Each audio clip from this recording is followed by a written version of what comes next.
اللي يعرف الله سبحانه وتعالى ما ييأس من رحمة الله.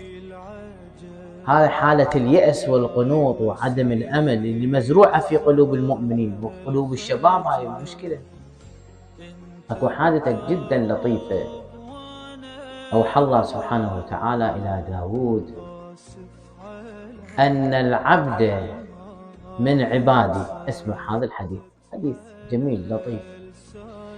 أن العبد من عبادي ليأتيني بالحسنة فأبيحه جنتي، يجيني بحسنة واحدة أعطيه الجنة كلها. داود قال يا رب وما تلك الحسنة؟ حسنة تطبق للجنة قبل تبيح للجنة؟ اسمع جواب الله سبحانه وتعالى، قال يدخل على عبدي المؤمن سرورا ولو بتمرة. يعطيه تمرة، التمرة شنو قيمتها؟ يعطيه عصير يفرحه، يجتمع يضحك بوجهه. بعض الناس ما يحتاج من عندك بس تضحك بوجهه، هذا تدخل السرور على قلبه.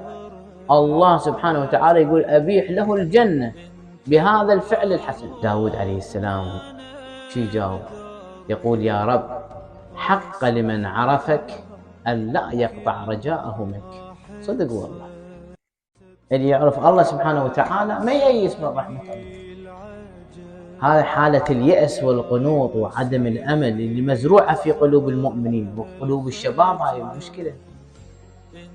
كأنما هاي الله سبحانه وتعالى شايل صوت على الوادي، دير بالك بس توقع ترى بجهنم، دير بالك كذا. ليش؟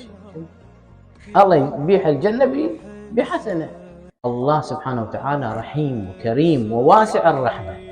بهذا الفعل الحسن، بهذا إدخال السرور على المؤمن، أنت تدخل السرور على قلب إمامك. إذا